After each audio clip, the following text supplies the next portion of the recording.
4 citoyens tombés en martyrs et 23 autres blessés dans des attaques terroristes aux obus de mortier sur nombre de quartiers à Damas.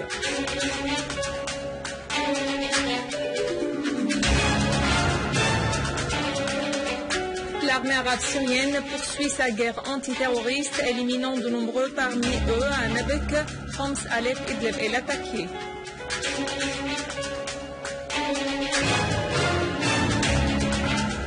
La Russie affirme la poursuite de l'action avec le gouvernement syrien et l'opposition pour garantir des résultats positifs à la conférence de Genève 2.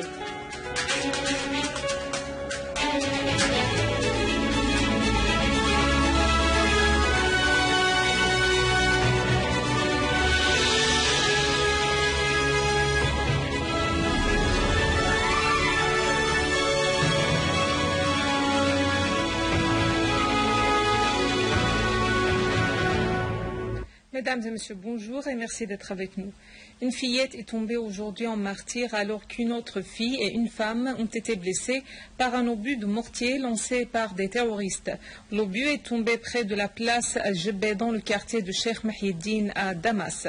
3 citoyens sont également tombés en martyr et 21 autres ont été blessés dans une attaque terroriste aux obus de mortier sur la rue de Bagdad et sur les logements de Barzeh à Damas.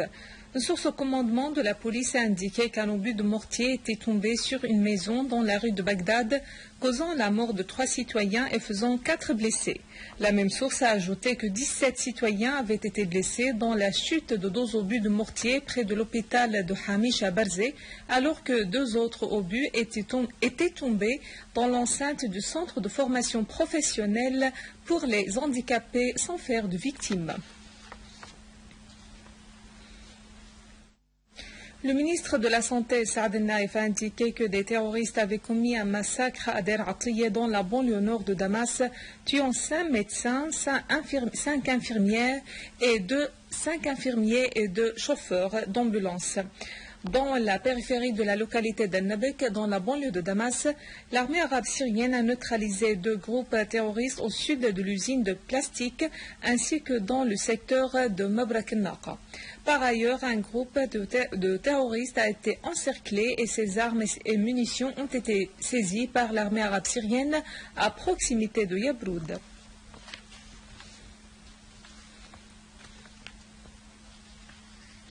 Une unité de l'armée arabe syrienne a détruit une cache des terroristes près de la mosquée Bilal el-Habashi à Daraa, faisant des tués et des blessés parmi eux.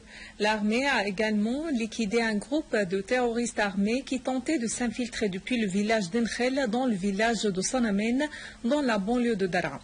Les armes et les munitions en possession des terroristes ont été détruites. Au gouvernorat de Homs, l'armée arabe syrienne a liquidé un groupe de terroristes armés. Dans le village de Tababir, au secteur d'Al-Furuklos, l'armée a encerclé un groupe terroriste et détruit un camion et un semi-remorque chargés de grandes quantités d'armes et de munitions. L'armée arabe syrienne a également détruit des repères de terroristes dans plusieurs localités du gouvernorat de Homs, dont les fermes d'Al-Zahra et d'Al-Hassan, ainsi que le village d'Al-Ghasbiya et la périphérie d'Adouir. De nombreux terroristes ont été tués au cours de ces opérations. Dans la ville de Homs, un sniper a été neutralisé à Jourat Shayah et un groupe terroriste a été liquidé près de la mosquée At-Tahaya à Babhoud. Dans la ville d'Alep, l'armée arabe syrienne s'est accrochée avec plusieurs groupes terroristes dans les quartiers de Marjel, Ansari, Bustan, Al-Qasr et Al-Rashidine, faisant des morts parmi les éléments de ces groupes. D'autre part, l'armée a repoussé une tentative d'infiltration de terroristes armés vers le garage d'As-Safihiyya, abattant et blessant nombre d'eux et détruisant leur véhicule à Bab Qansarine dans la vieille ville d'Alep. Dans la périphérie de l'hôpital Al-Kindi, des unités de l'armée arabe syrienne ont détruit 2 véhicules des terroristes chargés d'armes et de munitions et ont tué de nombreux terroristes à Al-Layramoun, Mansoura et à la périphérie de la prison centrale d'Alep. Dans la banlieue d'Alep, l'armée arabe syrienne a détruit des repères de terroristes dans les villages et les localités de Badis, Arbin, Koueres, Jdeida et Haddarat. Dans la campagne de Hama, des forces armées ont éliminé des groupes de terroristes armés à l'est du village As-Saliya et au nord de la citadelle d'Al-Madiq. Des véhicules chargés d'armes et de munitions appartenant aux terroristes ont été détruits.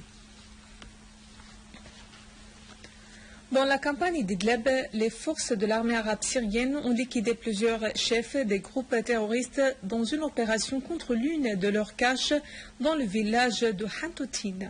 Une autre cache des terroristes a été détruite dans le village de La Rouze. La majorité des terroristes sont de nationalité étrangère, dont égyptienne, jordanienne, libyenne et qatari. D'autres foyers et caches de terroristes ont été bombardés par les forces de l'armée arabe syrienne à Ma'arat Masrin, Bennesh et Nahlaya. Dans la banlieue de l'Attaqué, des forces de l'armée arabe syrienne ont détruit des rassemblements de terroristes dans nombre de villages, détruisant des véhicules chargés de roquettes et dotés de mitrailleuses.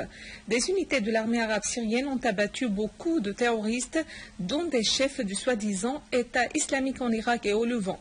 Des unités de l'armée arabe syrienne ont détruit des véhicules chargés d'engins explosifs dans le village d'Ain Qantara, liquidant plusieurs terroristes, dont un Jordanien qui était le chef du soi-disant département de l'Ifta à l'État islamique en Irak et au Levant, ainsi qu'un sniper irakien. De même, un véhicule chargé de roquettes avait explosé dans le village de Wadi Hzezine, faisant nombre de tués parmi les terroristes.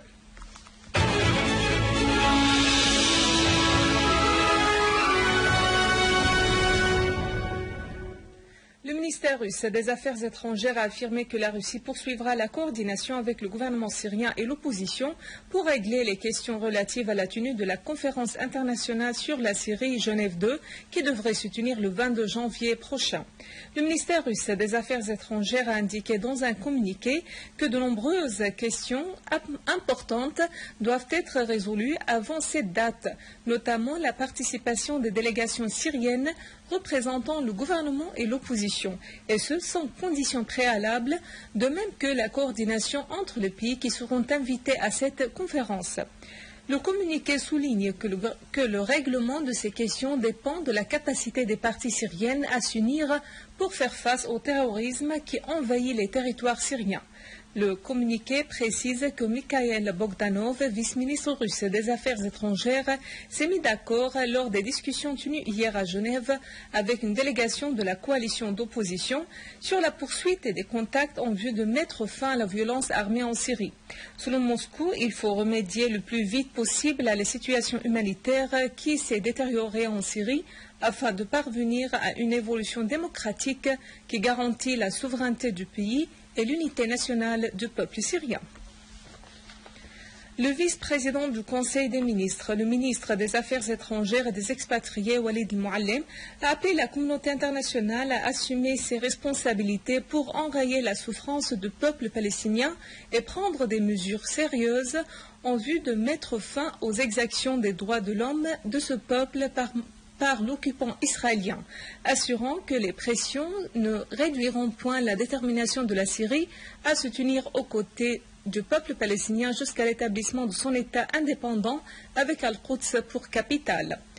Dans une lettre adressée au président de la Commission concernée par l'exercice du peuple palestinien de ses droits inaliénables à l'occasion de la réunion annuelle de la Commission pour commémorer la journée mondiale de la solidarité avec le peuple palestinien, Al-Muallim a fait savoir que des centaines de résolutions onusiennes adoptées pendant plus de 65 ans avaient insisté sur les droits inaliénables du peuple palestinien, soulignant que l'occupant œuvre pour effacer ces droits dans le but de liquider la cause palestinienne. Al-Muallim a indiqué que la Syrie était consciente depuis longtemps de la nécessité de préserver les droits du peuple palestinien et l'avait soutenu pour défendre ses droits, soulignant que la Syrie avait accueilli environ 1 demi-million de Palestiniens pendant des décennies et leur avait attribué les mêmes droits du peuple syrien. Al-Muallim a ajouté que la Syrie supportait et supporte toujours beaucoup de pressions ayant pour but de l'obliger à renoncer au peuple palestinien et à sa juste cause, ainsi qu'au Golan syrien occupé, assurant que ces pressions ne porteront guère atteinte à la détermination de la Syrie a appuyé le peuple palestinien jusqu'à l'établissement de son État indépendant avec Al-Quds pour capitale sur la base des résolutions des Nations Unies y relatives.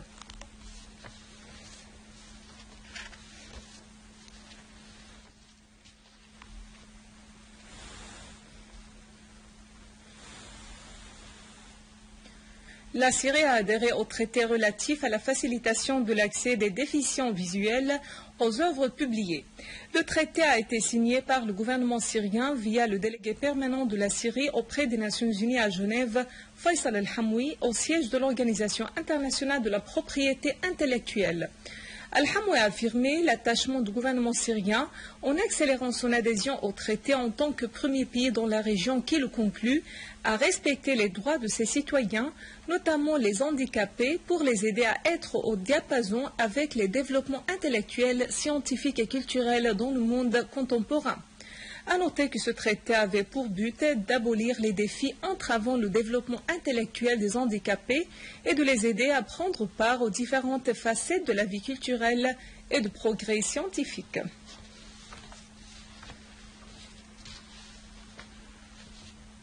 En Irak, le bilan des attentats terroristes qui se sont produits hier dans plusieurs gouvernorats s'est élevé à 42 morts et des dizaines de blessés. Des sources médicales ont déclaré que 23 personnes ont été tuées et 39 autres blessées dans un double attentat à la voiture piégée dans le quartier As-Sadriya à Bagdad. 4 policiers ont été tués et des dizaines d'autres blessés dans l'explosion d'une voiture piégée à Boub Sham, près de Bagdad. De même, 4 membres d'As-Sahwa ont été tués à Balad, au nord de la capitale. Au gouvernorat de Dhiqar, un ex-député de la liste d'Al-Iraqiyya, Jamal Mohsen Al-Rafi'i, a été assassiné à son domicile par des terroristes. Au gouvernorat de Mossoul, 9 personnes ont été tuées et 20 autres blessées dans une série d'attaques terroristes.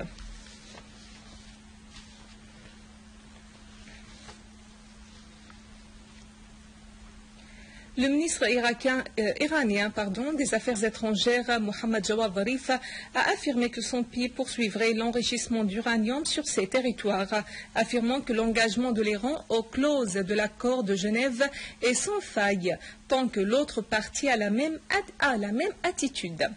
Zarif a qualifié d'historique l'accord de Genève sur le dossier nucléaire iranien, mettant l'accent sur les droits nucléaires légitimes de son pays.